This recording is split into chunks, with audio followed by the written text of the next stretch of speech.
आज के इस वीडियो में हम लीस्ट कॉमन मल्टीपल के मेथड पे एक प्रॉब्लम को सॉल्व करेंगे।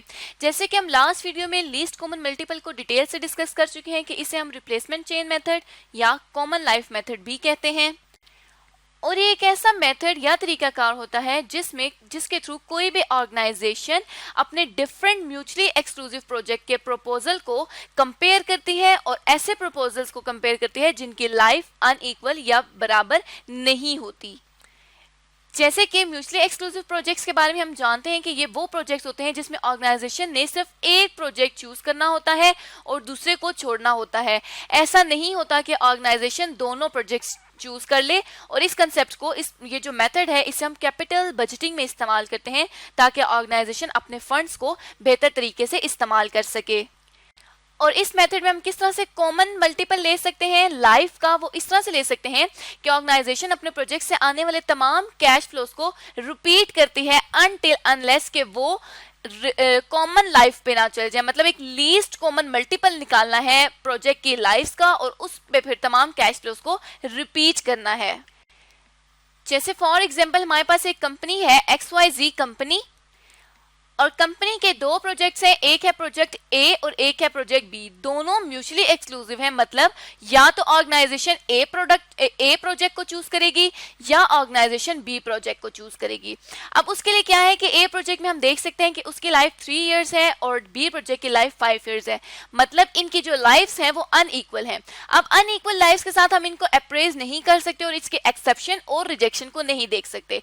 तो उसके लिए हम क्या करेंगे, कॉमन मल्टीपल ले लेंगे। वो कैसे लेंगे कि 3 को हम 5 से मल्टीप्लाई कर सकते हैं। तो यहाँ पे इसका मतलब है कि 15 इयर्स जो है वो कॉमन मल्टीपल है दोनों प्रोजेक्ट्स के लिए। मतलब अगर प्रोजेक्ट ए को 5 दफा रिपीट किया जाए और प्रोजेक्ट बी को 3 दफा रिपीट किया जाए तो फिर ये कॉमन मल्टीपल पे जाते हैं और जो प्रोजेक्ट ए है उसका जो लाइफ स्पैन है वो कवर हो जाता है। मतलब वो 3 से 5 इयर्स तक जाने के लिए उसे 5 दफा रेपिटेशन की और 5 इयर्स को उसके कॉमन मल्टीपल पे आने के लिए 3 दफा अपना प्रोजेक्ट जो है वो रिवाइज करना पड़ेगा। तो इसी कंसेप्ट की बेसिस पे हम क्या करते हैं कि अपनी एक प्रॉब्लम को सॉल्व करते हैं। प्रॉब्लम यहाँ पे दी गई है सी कंपनी की और प्रॉब्लम के लिए जो रिक्वायरमेंट दी गई है वो ये है कि use replacement chain approach for project appraisal.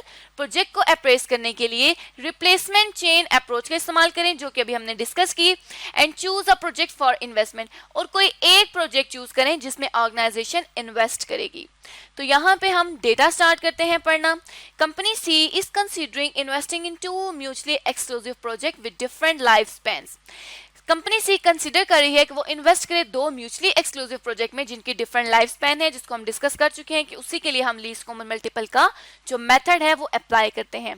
The cost of capital raise to finance the project is 15%। इस प्रोजेक्ट को फाइनेंस करने के लिए जो कॉस्ट ऑफ कैपिटल लगेगी वो लगेगी 15%। मतलब 15% पे ये जो प्रोजेक्ट्स हैं इनको डिस्काउंट किया जाएगा। Detail information about future cash flows is shown in the table below. बाकी जो फ्यूचर कैश फ्लोज की प्रेडिक्शन है वो यहाँ पर शो की गई है, जिसमें इनिशियल कॉस्ट CF0 मतलब कैश फ्लो एट 0 ईयर दी गई है, जो कि प्रोजेक्ट L के लिए दी गई है -20,000 मतलब 20,000 रुपए का इनिशियल कैश आउटफ्लो है। इसी तरह प्रोजेक्ट S के लिए 10,000 रुपीज का इनिशियल कैश आउटफ्लो है, इसलिए इनको माइनस में शो किया गया है। यहाँ पर इनफ्लो शो किए गए हैं रेलिवेंट ईयर्स के लिए। 6 साल के इनफ्लो शो किए गए हैं प्रोजेक्ट L के लिए और सिर्फ 3 साल के इनफ्लो शो किए गए हैं प्रोजेक्ट S के लिए। मतलब जो प्रोजेक्ट S है उसका लाइफ स्पैन कम है as compare to project L, क्योंकि ये 3 साल का है और जो प्रोजेक्ट L है वो 6 साल का है। अब हमने ऐसा करना है कि इस प्रोजेक्ट S को प्रोजेक्ट 6 तक मतलब 6 सालों तक इसको लेके जाना है। उसके लिए हम कॉमन मल्टीपल निकालेंगे। तो यहाँ पे हम अपने क्वेश्चन को स्टार्ट करते हैं और प्रोजेक्ट को अप्रेज करने के लिए हम नेट प्रेजेंट वैल्यू या NPV कैलकुलेट करेंगे इन लीस्ट कॉमन मल्टीपल के थ्रू। तो उसके लिए हम क्या करते हैं, जैसे अभी तक हम करते आए हैं कि हम एक टेबल बनाएंगे। उस टेबल में यहाँ पे हम तमाम ईयर्स को मेंशन करेंगे और यहाँ पे हमने देख लिया कि हमारे पास 6 साल थे। पहले हम प्रोजेक्ट S के लिए प्रोजेक्ट L के लिए वर्किंग करेंगे जो कि 6 साल की थी। तो 6 साल पे इसकी नेट प्रेजेंट वैल्यू निकालेंगे 15% डिस्काउंट रेट को लेकर। तो यहाँ पे हमने क्या किया कि सबसे पहले ईयर्स मेंशन कर दिए उसके बाद फिर हम कैश फ्लोज मेंशन कर देंगे तमाम सालों के। तो कैश फ्लोज हम यहाँ पर देख सकते हैं कि कैश फ्लोज हमें दिए गए हैं -20 और 2500, 2750, 3000, 3250 और फर्दर ऑन। इन तमाम कैश फ्लोज को हम यहाँ पर अपने पास नोट डाउन कर लेंगे। तो यहाँ पे हमने कैश फ्लोज लिख लिए तमाम सालों के। उसके बाद क्या करना है कि इन कैश फ्लोज पे प्रेजेंट वैल्यू फैक्टर लगाना है, क्योंकि हमें और कोई भी एडजस्टमेंट नहीं दी हुई। तो हम डायरेक्टली क्या करेंगे कि यहाँ पे प्रेजेंट वैल्यू फैक्टर लगा लेंगे जो कि 15% पे होगा। और प्रेजेंट वैल्यू फैक्टर के लिए हमने फॉर्मूला देखा था कि 1 + r raise to power -n था। तो इस फॉर्मूले के थ्रू हम यहाँ पे क्या करते हैं कि अपना फैक्टर लिख लेते हैं, और फैक्टर है हमारे पास 1 + 0.15 जो कि 14% है, और रेज टू पावर -n, और -n अगर हम ईयर 0 पे निकालेंगे तो हम 0 को लिखेंगे। तो इसी तरह जब हमने ईयर 0 के लिए प्रेजेंट वैल्यू फैक्टर कैलकुलेट किया इस फॉर्मूले की बेसिस पे, तो ये हमारे पास आ गया 1। तो हम यहाँ पर लिख देंगे 1। इसी तरह बाकी सालों के लिए भी हमने क्या कर लेना है कि 1.15 पर इसका हमने प्रेजेंट वैल्यू फैक्टर कैलकुलेट कर लेना है, और अब हम ईयर 1 के लिए निकाल रहे हैं तो रेज टू पावर -1 कर देंगे। तो ये हमारे पास आ जाएगा प्रेजेंट वैल्यू फैक्टर 15% पे ईयर 1 का। इसी तरह ईयर 2, ईयर 3, ईयर 4, 5 और 6 पे भी हम प्रेजेंट वैल्यू फैक्टर्स को कैलकुलेट कर लेंगे। सॉरी, हमने 15% पे लेना था, तो ये हमारे पास 0.869565 का आ गया ईयर 1 के लिए, और इसको हमने राउंड ऑफ करके लिख दिया 0.87। इसी तरह से हमने बाकी सालों को भी राउंड ऑफ करके उनके जो प्रेजेंट वैल्यू फैक्टर्स हैं उसको कैलकुलेट कर लिया है।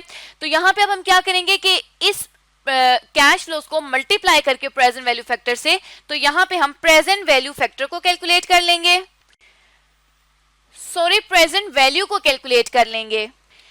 तो ये जब हमने इसको -20,000 को मल्टीप्लाई किया 1 से, तो ये हमारे पास आ गया -20,000। इसी तरह 2500 को उसके रिस्पेक्टिव प्रेजेंट वैल्यू फैक्टर से मल्टीप्लाई करेंगे, और ऐसे ही हम तमाम जो कैश फ्लोज हैं उनको उनकी प्रेजेंट वैल्यू से मल्टीप्लाई करके, तो प्रेजेंट वैल्यू फैक्टर से मल्टीप्लाई करके तो प्रेजेंट वैल्यू को कैलकुलेट कर लेंगे। तो अब इनको कैलकुलेट करने के बाद हम यहाँ पर टोटल प्रेजेंट वैल्यू कैलकुलेट कर लेंगे, इनफ्लोज की भी और आउटफ्लोज की भी।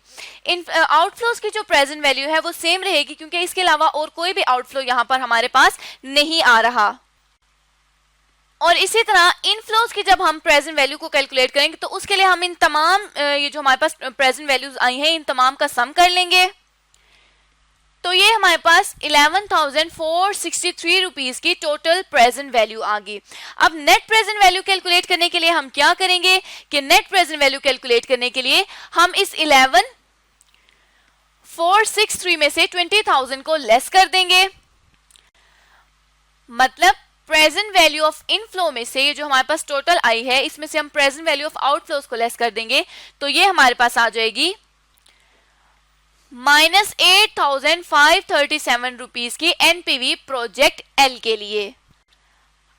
अब जैसे हमने प्रोजेक्ट एल की सिंपल एनपीवी कैलकुलेट की है, इसी तरह प्रोजेक्ट एस के लिए भी हम एनपीवी को कैलकुलेट करेंगे, जो कि इस क्वेश्चन का मेन पार्ट है, जिसके लिए हम लीस्ट कॉमन मल्टीपल फाइंड करेंगे। तो उसके लिए हम अगली वीडियो में देखेंगे कि net present value project S के लिए हम कैसे कॉमन मल्टीपल को यूज करके कैलकुलेट कर सकते हैं।